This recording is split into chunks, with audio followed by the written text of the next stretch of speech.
Support comes from the Missouri Forest Products Association, saluting Earth Day on April 22nd with an ongoing commitment to help offset carbon emissions with sustainable harvesting of Missouri forests. Details at choosewood.com. This is St. Louis on the Air from St. Louis Public Radio. I'm Elaine Cha. Life is full of variables. The weather, gas prices, war. Things we know are important but can't always predict. But variables come in many shapes and flavors, and that was the theme of the Story Collider's February show. The Story Collider is a storytelling platform and podcast that connects audiences with true personal stories about science. And one of those storytellers was our very own St. Louis on the Air producer, Danny Wicentowski. Danny delivered his tale to a live audience during Story Collider's local show, held right here at St. Louis Public Radio in February. Danny's story stems from reporting he did for the Riverfront Times in 2014 about the then brand new trend of escape rooms. It's a story about being in control until the moment you aren't.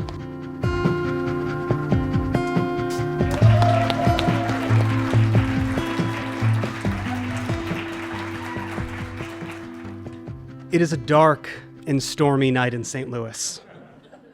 It is a Saturday in April 2014, and I am doing the same thing I've been doing for the past several weekends. I am in a small, nondescript office building in the Central West End. I am locked in a room with strangers, and I'm watching them fail.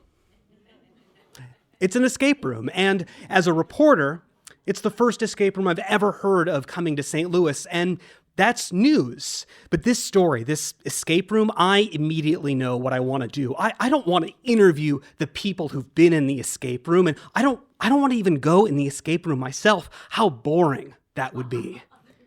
How blasé. No, I want to be in that room not once, not twice. I want to be in there over and over again. 5 times, 10 times. I want to see the entire army of humanity throw themselves at the same puzzles. I want to become a master of this space. I want to know what they're going to do before they do it, and I want to know the mistakes they're going to make before they're even considering it. And I have to tell you, this idea, it becomes kind of an obsession for me. Because this is the fly-on-the-wall fantasy for a reporter. It'll be like that quote from Watchmen. You know, I'm not locked in there with them. They're locked in there with me. And it has a perfect ending. The ending writes itself the perfect escape. And all I got to do is just watch and write notes, and I'll have every scene, every conflict, the ups and downs, the disasters, the victories. It's a dream. And I get in those rooms, and it turns out to be incredibly easy to convince the creator of this escape room to let me just piggyback along and watch as many people as I can stand. And so I start going to the escape room again and again. And I have to tell you, I do get to see the thing that I love to see, which is choices being made. I love to see that on 2 sides of the room, 2 completely different groups will suddenly have this lightning strike, and they'll understand the code to one puzzle fits with the cipher to the other, and a word play actually fits with a puzzle that they had discovered earlier. And you can see these incredible strands of friendship, of connection, of even tension, but people working together. But I have to tell you that for every moment of people working together, it is a drop in the ocean of people falling apart. The mask is off in these rooms. There is no cohesion, there is no teamwork. And I wish I could tell you why. Was it smart people only listening to smart people, or dumb people finding the only other dumb person there? It's not so simple. It's not so simple. I watch a couple in their 30s insistently tell their 9-year-old son, just as the door is about to be locked, stand in the corner. Don't bother us while we're doing this. And of course, they're not listening to him. They're not listening to him when he is the only one in the room who can interpret the clue correctly to a puzzle, and they spend 10 minutes on something, and of course they fail. There's the woman who gets the attention of the entire room at one moment and brings them away from the pile of Scrabble tiles and locked black and white boxes, and she points at the ceiling, tracing the lines, connecting the panels together, and she's telling them, "Don't you see it? Don't you see it?" There is no puzzle on the ceiling. There is no clue hidden there. It was in the Scrabble tiles. It's always in the Scrabble tiles. And I watched them fail. I watched them fail over and over again. And I went back and I look in my notebook that I'm writing at this point and underline, I wonder, what are they doing here? Why did they come here if they're just going to fall apart? And that's why I'm here once again in this locked room. And the numbers hit 0 on yet another night. It's about my 7th team. And I have never been exhausted by a story like this. I am just wishing I was in a city council meeting, taking down hours of notes, reading a lawsuit, something where I could feel like I was accomplishing something. But I get out of that room and I meet up with the 2 other folks who are there. There's the co-creator of the escape room. His name is Nir. There's the photographer for the Riverfront Times, Tom Carlson. And I look at Nir, and Nir has this expression of disappointment on his face. And I worry that Nir is going to pull the plug. Maybe I should pull the plug. And outside, the skies in St. Louis open up, and the rain pours down, and the thunder cracks. And Nir, I, and Tom get into the elevator and share, a morose moment of not getting what we want, of not having the control maybe we thought we knew, that we thought we knew we really had. And I start to think, am I learning something new about myself in this moment? But before that, I learned something else. I learned what the sound of an elevator dying sounds like. It's actually not really a sound, it's the absence of a sound. It's a hum that's stopped humming. It's a machine that is suddenly... And so we stand there, 3 grown men suddenly sweating in an elevator whose doors are not open on a Saturday night during a thunderstorm. And we're trapped. Now, if you're ever in this situation, you should do what Nir did, which is he's the master of the escape rooms. You should always try the obvious. Try the front door. Try the door. Just, it might not work, but it's worth doing. The buttons don't work. The obvious is not working. The emergency buttons don't work. We have no service in the cell phone. We have no service in the elevator. When's the next time someone's going to be around here? That's the thought in my head. How many hours? 24? 36? There's nobody in this office building at all. I wonder about, actually pushing open the doors. But then I get a sudden vision of, what if the elevator starts moving again and I'm suddenly starring in an unwanted reboot of 2.5 Men? And so we just stay there in this static, this panic. And sometimes that's all you need to do because something amazing happens. The elevator actually starts moving again. Well, first it moves kind of sideways, which felt weird. It was like it shifted into some other dimension, but it's a dimension where we were moving, which was good. And so we're moving down. The 3rd floor light turns off. Now it's the 2nd floor light. We're going to hit the ground floor next, and we'll be done. And we hit the ground floor, and we're still moving. There's only 3 floors in this building, but we are definitely in motion. The elevator is still going down for another 20 seconds, and it halts. There's no light on the floor levels. We are off the map of the building. And I'm wondering, 24 hours? 36 hours? Where would they even find us now? It's like a computer's reset and it's just gone to its initial state, that we're in a mechanical blue screen of death, and it sent us to a grave. It seems like it. And so again, we're sitting there in silence. There's no puzzles here. There's no riddles to solve. I look up at the ceiling and I think about John McClane in the movie Die Hard.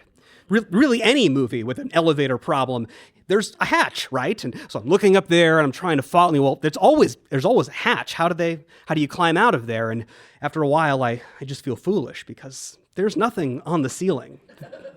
There's no way to get anywhere. We're trapped. And I'm not John McClane, and we're not in the movie Die Hard, and there's no bathroom, and there's no water, and I'm trying not to think about what they'll find when they open those elevator doors. When? In 48 hours.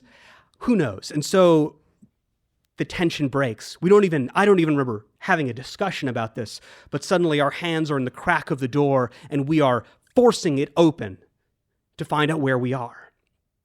And that's really the key variable. Where are we? If you can solve for that, you can have a path to go. And so I await the first real actionable piece of evidence, and we are faced, as the doors open, with a very confusing sight. We are faced with a wall of boxes. All the way from the ground up to the ceiling, cardboard boxes. Well, that didn't help. It doesn't help us know where we are. We are still lost. So we start taking the boxes down and start to notice they're cleaning fluids. There's a mop in the back I can see somewhere, and it's like Clorox sponsored an Edgar Allan Poe novel a little bit. Still not really sure why we're there, but we unload the boxes into the elevator. It's the only place to put them, and we create some men's-sized holes in the boxes, and we venture out into the darkness. And there's a small room and a small hallway, some more cleaning fluids, boxes, mops. Okay, we have our first important variable. Where are we? We're in a closet. And there's another problem, and it's the one that is starting to really concern me because I feel like I'm losing my mind. I'm hearing music. And the music isn't coming from the elevator, it was coming through the boxes. And at first I thought, oh, it's just, the enclosure, it's just the panic. But the music is real. And the music it's dance music. It's tango music. And we really have no choice but to go forward. And so the three of us approach the door to the closet, the only thing which we know to exist in the universe, and we open it. And we venture forth, and we're bathed in a soft red light. And I look down, and a few dozen feet away, I can see couples, about 10 or so of them dancing to the music, and they are totally oblivious to us. Just three grown, sweaty guys who've just materialized out of a closet. We are aliens in a strange land, and nobody's even here to greet us. But we turn, and there's actually a bar right across from us, just 10 feet away. There's a middle-aged woman behind the bar, and she looks at us, and she has this expression like she's embarrassed for us, like she's asking, "What are you even doing here?" She doesn't say a word. We don't say a word to her. And without any discussion, we shuffle out toward the sound of the storm and the rain, and we leave.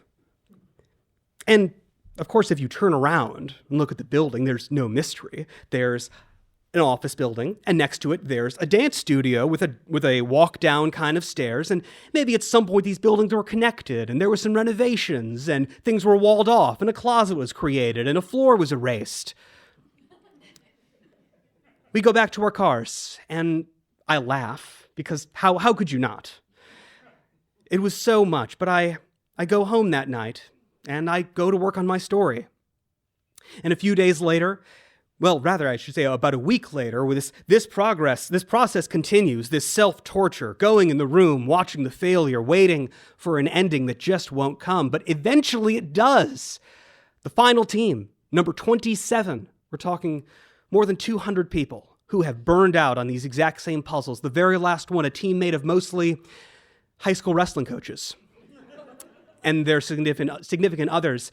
And I watch, and as the last minutes tick down, no team has ever gotten this far to be confronted with the final two locked boxes covered in strange eldritch symbols that they do not have time to solve and which they do not have the energy to commit themselves to. And I've seen this before already. I've seen 100 people lose their will and resign themselves to failure, but not this time.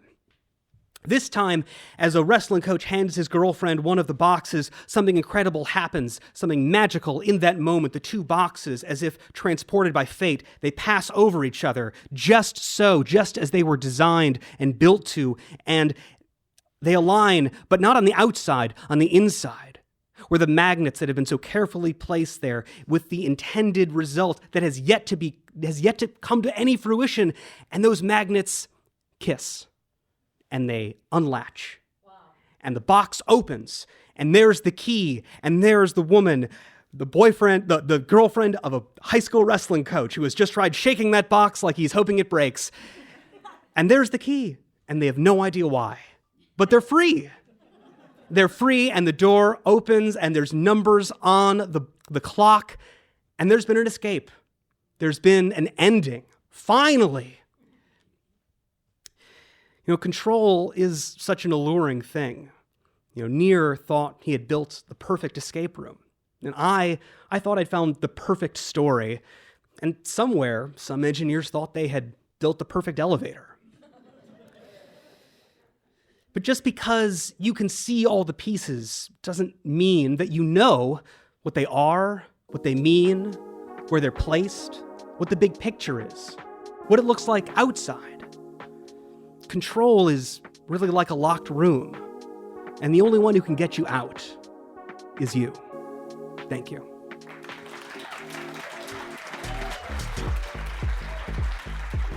That was Danny Wicentowski performing his story at the Story Collider show in February.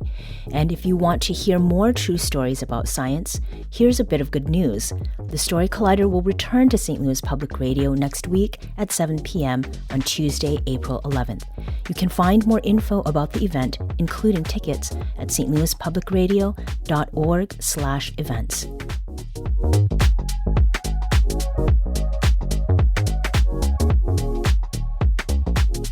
This episode was produced by Danny Wicentowski, with audio engineering and podcast design by Aaron Dorr. Our production intern is Avery Rogers. Our executive producer is Alex Hoyer. St. Louis on the Air is a production of St. Louis Public Radio. Understanding starts here. Our podcast proudly supports St. Louis artists by using music from Life Creative Group.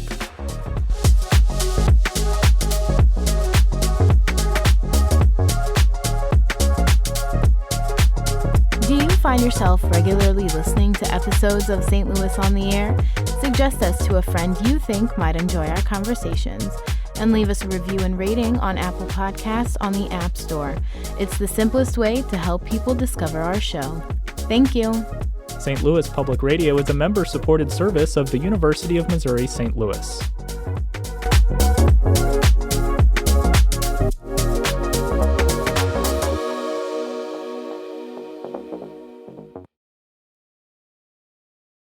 Support comes from the Missouri Forest Products Association, saluting Earth Day on April 22nd with an ongoing commitment to help offset carbon emissions with sustainable harvesting of Missouri forests. Details at choosewood.com.